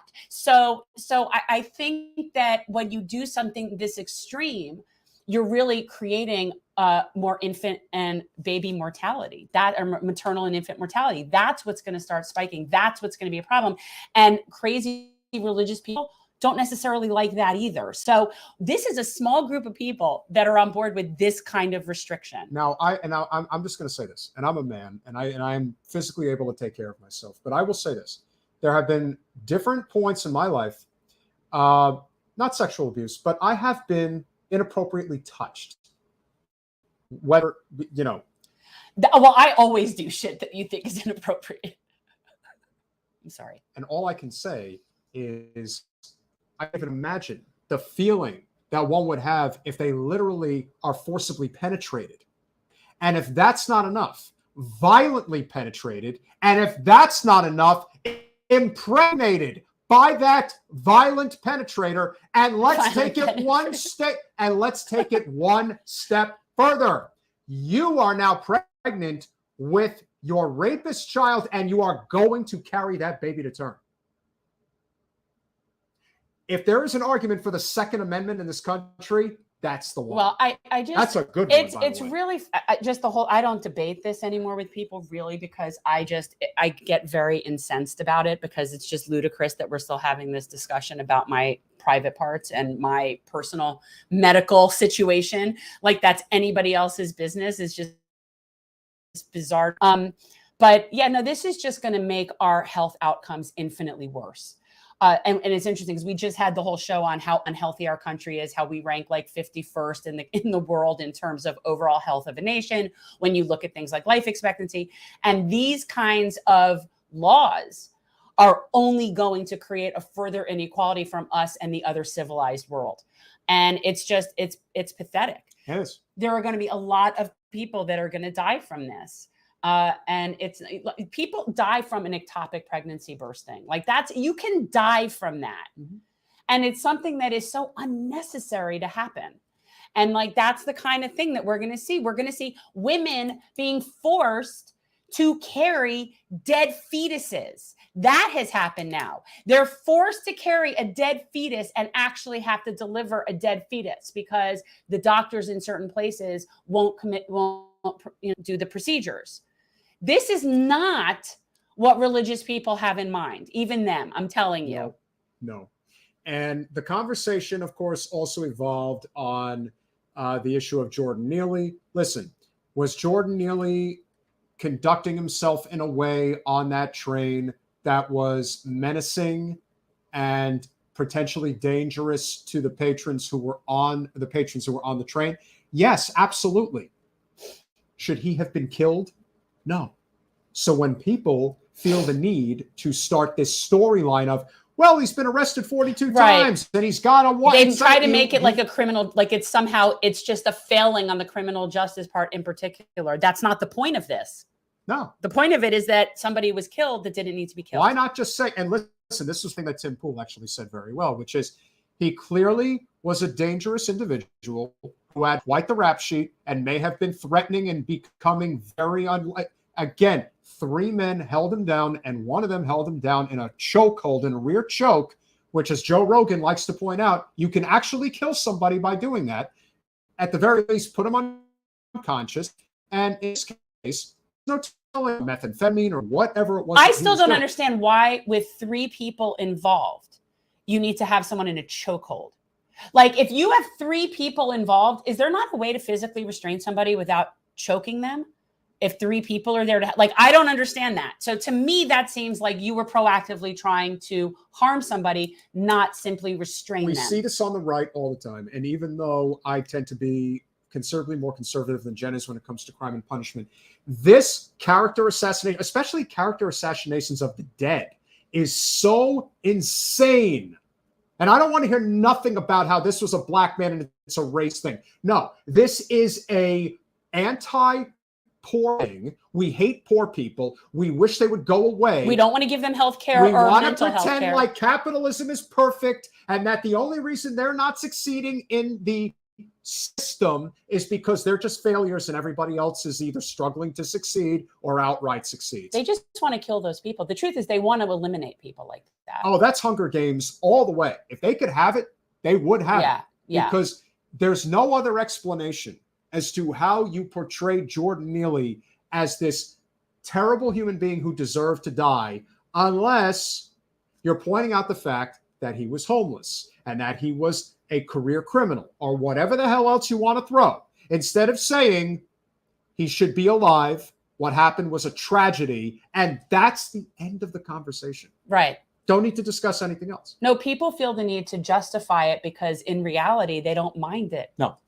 And that's really what it is. If this was somebody that those people thought was a valuable human being, they wouldn't be discussing it this way. And let me say one more. So it's just clear. Like, this is just totally that. We have made it very clear, at least I have, regarding what I think of, sizable chunks of these suburban white women that are liberal. Well, let me assure you, those same suburban white women that are conservative, they don't hide their prejudice and their bigotry and their stupidity when it comes to things like that. They let it fly. They're very afraid.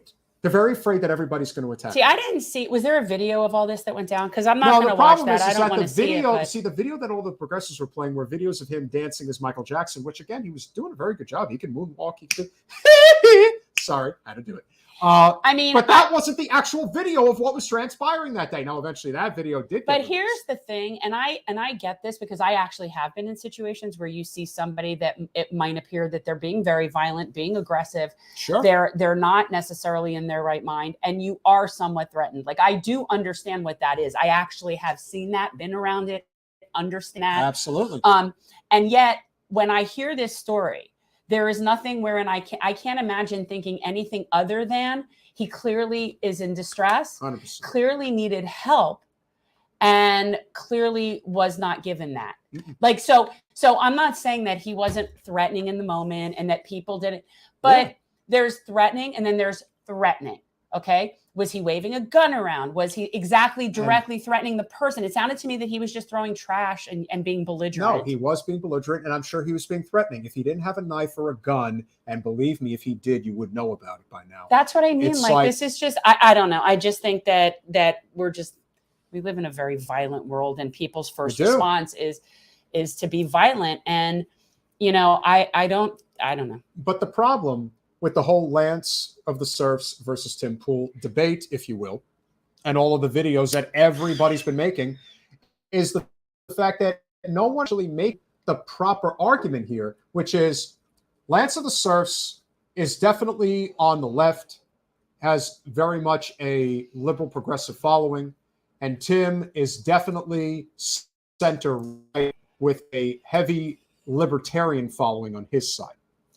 Now, the part of the conversation that no one is addressing is the fact that they had certain issues that they were talking about that they actually agreed on, including universal health care, which Tim made very clear, despite what people like to say, like the, what you would call the hierarchy of the Democratic establishment media pundits saying that Tim Pool is this far-right lunatic, which he isn't.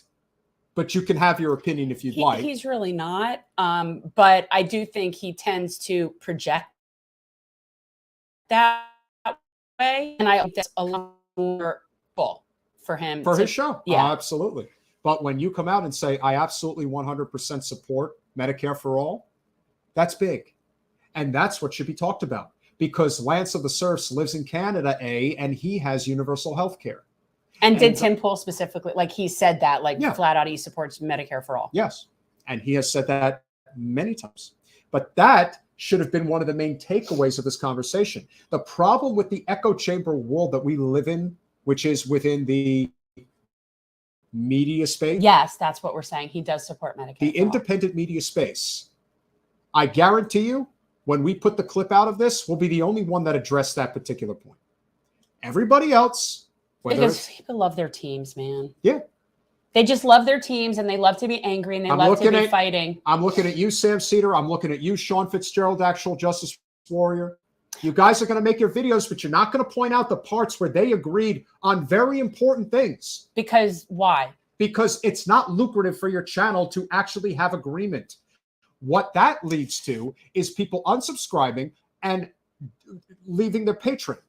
They don't leave. Again, for them, it's about. Is that why we're money. not successful with the money? Because we get along and try to coalesce. Yeah, with hacks. And by the way, we don't have teams. I just have to say, I really, really love the internet. I love how you guys come up with this stuff. I don't know where you're getting this from.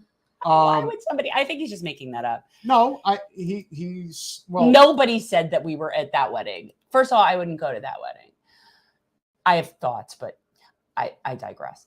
But yeah, no. I was invited to the wedding, and the reason I didn't go is because Jen wasn't invited. I wouldn't have gone anyway. You would have went with me. No, why not? The last thing I want to do is go to Kyle and Crystal's wedding with Mary Ann officiating it. I can't keep a straight face. It was definitely the people that are criticizing it, I can totally understand why. And I can certainly understand there's you knew it. Well, that he was invited.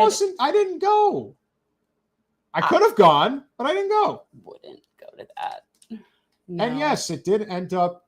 Well, thank you, Broy. But no, listen, it was my 40th birthday. I went out with a great group of friends on Saturday night. Instead of going to that wedding, we went to a pretty good place, I would say. We did. But again, you say it like that's apothecary. You say that like somehow it was a thing. Yeah. First of all, I'm not friends with them. So I wouldn't be invited to a wedding with people I'm not friends with. Because why would I be? I wouldn't invite them if I were having a wedding. I wouldn't invite people I'm not friends with. So I'm not friends with them.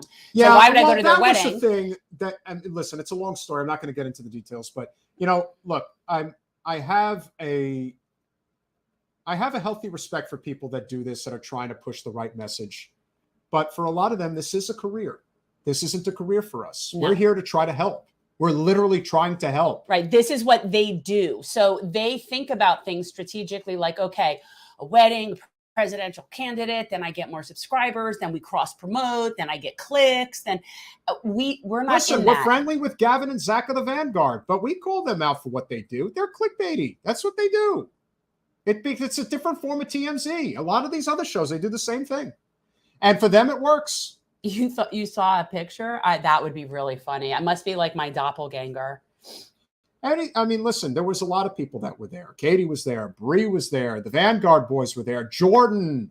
No, they didn't make an accident not inviting me. I'm saying this in all seriousness.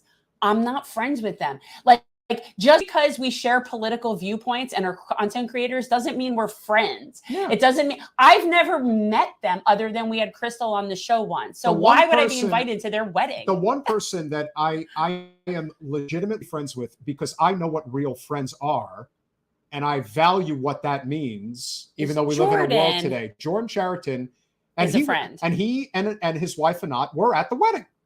So good for them. And I hope, and you know what? They said they had a great time. And I'm glad they did.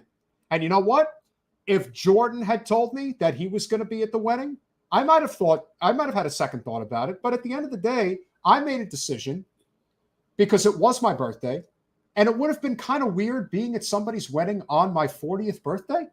I mean, I wouldn't have expected anybody to really make an issue about Kyle that. mentioned me on his show because I was a candidate running and he covers that news. He's covered lots of candidates. Yeah. That doesn't mean he invites them to his wedding. No, you got to say, yeah, you see, this is the thing. We have a very warped sense, especially in the digital age that we're living in, of what real friendships are. I don't know them. I wouldn't go to their, I felt awkward because I do know Kyle and Crystal, but I don't know them well enough to feel like I belong at their wedding. Right. That's kind of like a big deal. At least it should be. Right. It's just kind of weird. So we're friends with them. I don't. And yeah, that was nice that he mentioned me when I was running. But the truth is that's kind of what he does. Yeah. He talks about events and politics. So that's what he does. Look, we wish them well. We have opinions about that, but as long as they're continuing to push the message of non-corporate populist politics, and especially the emphasis on the much needed labor movement, that's what we're fighting for here.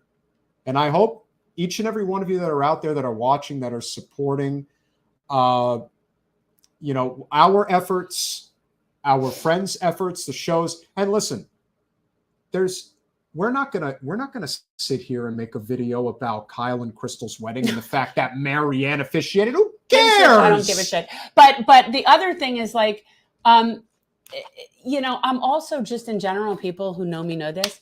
I don't like events like that. Like I'm not a wedding person. I don't like to go out and do so. I am not. He'll tell you, I'm not like somebody who wants to. And if at best, I'll go out and hang out with a small group of people. I don't like big events like that. I think I did a pretty good job the other day. Yes, you did. But I'm just saying, I don't like big events like that. I don't like what I call forced white people dancing and those kinds of events. It's a good thing one person didn't show up because otherwise the vibe was really good. I know. And I got to, hey, listen. I got to tell you, I got a dozen people together on my birthday in this. He's so proud of himself for doing this. But everybody was really chill with each other. Everybody was nice.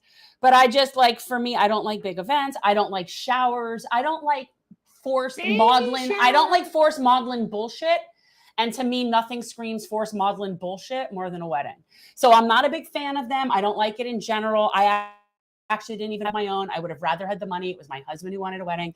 So for me, my dad picked out my dress. I don't do maudlin bullshit. I just don't. It's not my bag. So I know it's very unromantic and it's very, but I just don't.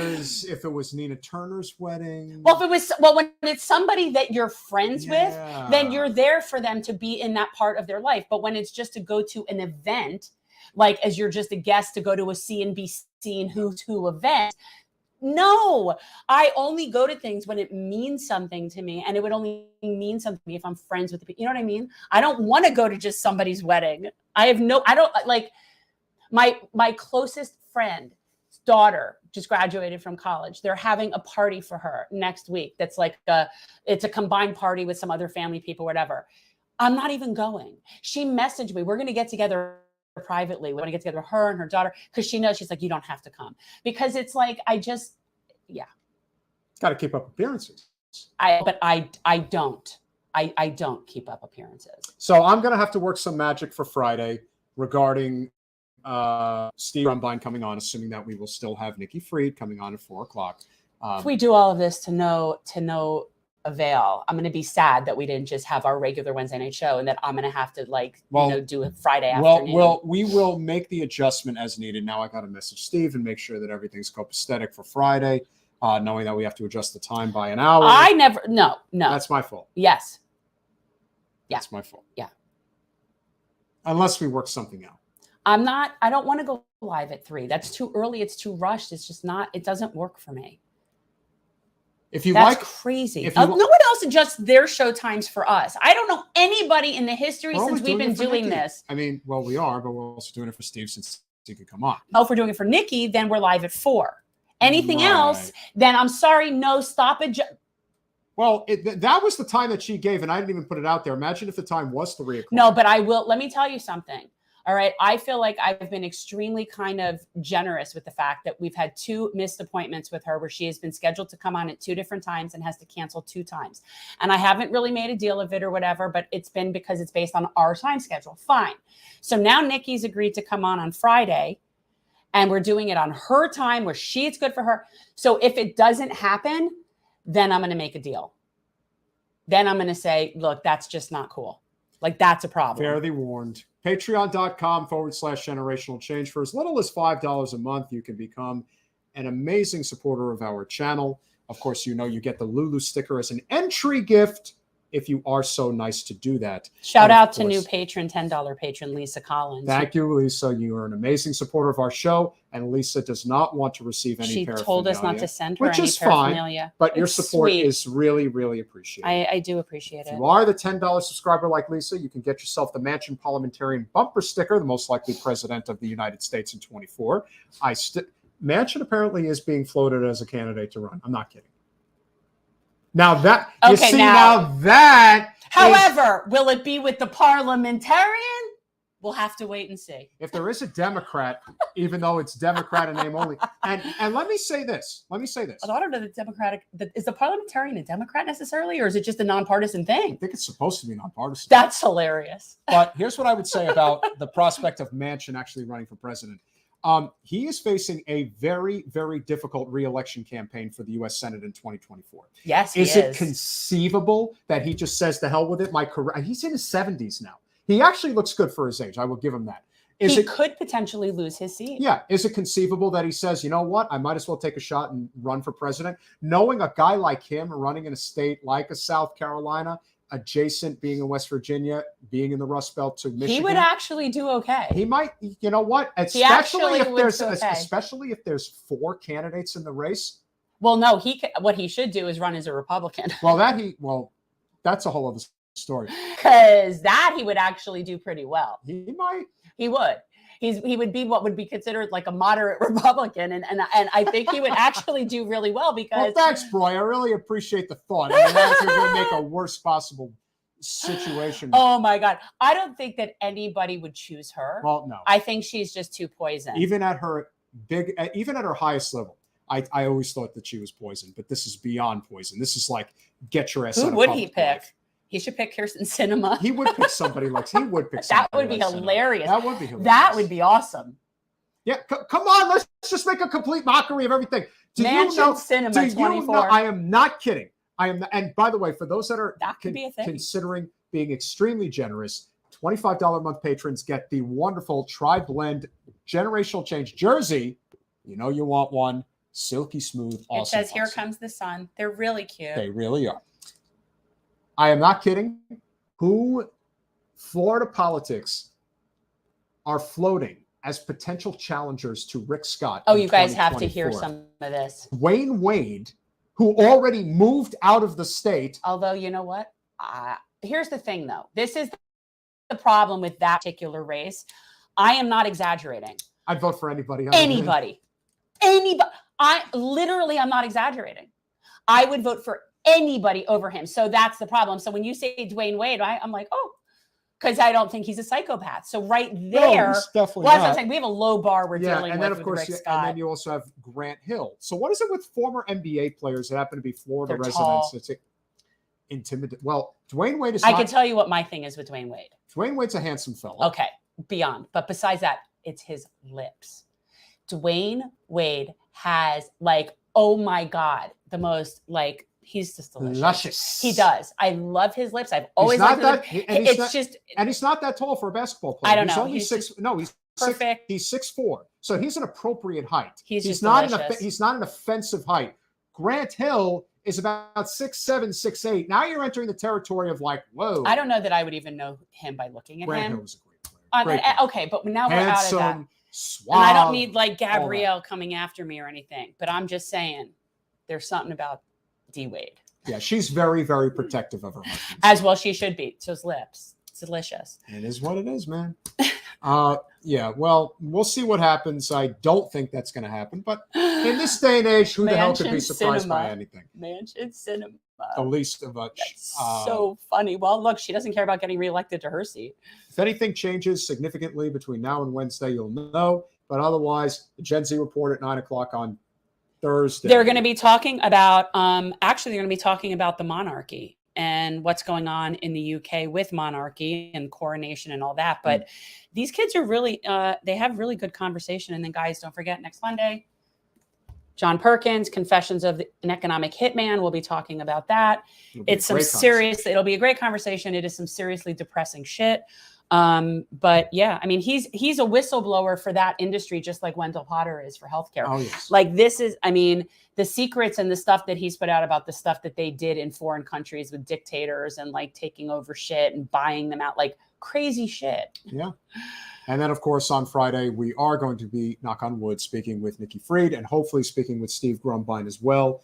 We appreciate you guys. Smash that like button, subscribe, comment, share, do all those wonderful things. We'll see you at the end of the week.